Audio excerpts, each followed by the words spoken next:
माँ बगलामुखी जयंती की महिमा। ओम ह्रीं बगलामुखी देव्यै नमः। माँ बगलामुखी जी को स्तंभन की देवी कहते हैं। 10 महाविद्याओं में माँ बगलामुखी जी की उपासना लोक लोकांतर में विख्यात है। जो भक्तगण इनकी साधना सेवा निरंतर करता रहता है या जयंती पर इनकी साधना या उपासना में रहते हैं या करते हैं, उन्हें संसार में किसी भी प्रकार का भय नहीं रहता।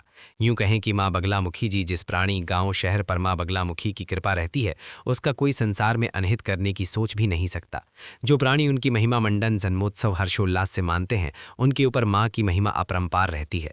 इसी कारण हमारे ऋषिगण राजे रजवाड़े माँ बगलामुखी जी का जन्मोत्सव हर वर्ष युगों से मानते आ रहे हैं। माँ बगलामुखी जी का जन्मोत्सव हर वर्ष बैसाख शुक्ल पक्ष की दुर्गाष्टमी को मनाया जाता है, क्योंकि विनाशकारी तूफान बैसाख मास में ही प्रलयकारी बनकर समस्त भूमंडल का विनाश करने वाले तूफान का जब माँ बगलामुखी माता जी ने स्तंभन कर देवताओं मानव की रक्षा की, सभी देवगणों ने फूलों की वर्षा कर माँ बगलामुखी जी का जन्मोत्सव हर्षोल्लास से मनाकर खुशियां मनाई। तभी से माँ भगवती बगलामुखी जी का जन्म दिवस जो प्राणी मनाता है या मनाने में सहयोग करता है, उस प्राणी को संसार का कोई भय नहीं रहता, क्योंकि सनातन धर्म में पैदा होने वाला मानवा आस्था भक्ति भाव का स्तंभ मान जाता है और माना जाता रहेगा।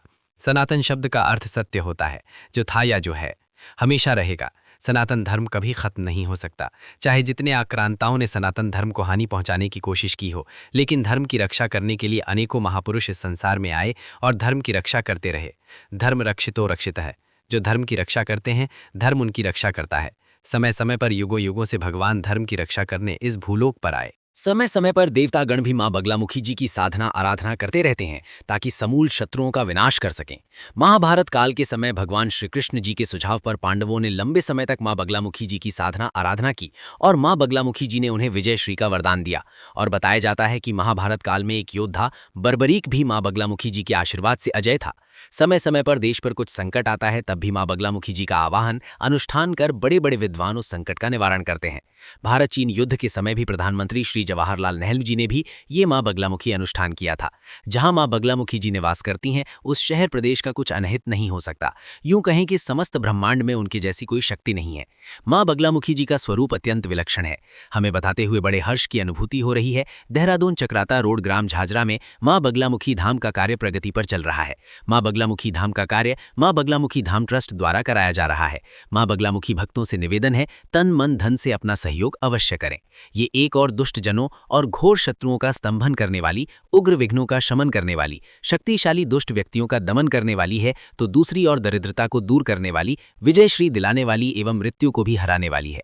साधारण भाषा में कहें, मां बगलामुखी जी की साधना व आराधना से सभी प्रकार की विद्याएं, लक्ष्मी, सौभाग्य, दीर्घायु, पुत्र पौत्रादि, मान, राजपाट, भोग, आरोग्यता, सुख, व्यापार, चल अचल संपत्ति, परिवार, संगठित वाद विवाद में विजय। यूं कहें कि संसार का ऐसा कौन सा कार्य है जो मां बगलामुखी जी की साधना आराधना से प्राप्त ना किया जा सके।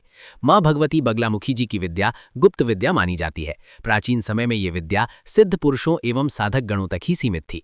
आज के युग में प्रचार प्रसार के कारण सभी भक्त गणों को पता चल गया और निरंतर जनमानस तक पहुंचने से हर वर्ष मां बगलामुखी जी के दरबार में अधिक से अधिक संख्या में पहुंचकर लाभ उठा रहे हैं।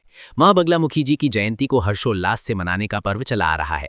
ये पर्व वैशाख शुक्ल पक्ष की दुर्गा अष्टमी के दिन मनाया जाता है। इस वर्ष ये तिथि 24/4/2026 दिन शुक्रवार को पड़ रही है। सभी सनातनी एवं भक्तजनों से अनुरोध है कि मां बगलामुखी जी के जयंती पर्व को हर्षोल्लास के साथ मनाएं और इनकी महिमा अपने मित्र एवं सगे संबंधियों को भी बताएं और भगवती मां बगलामुखी जी की कृपा पाएं। मां बगलामुखी जी के रहस्य को जानने के लिए पेज को फॉलो करें और चैनल को सब्सक्राइब जरूर करें, ताकि हम और जानकारी आप तक पहुंचा सकें।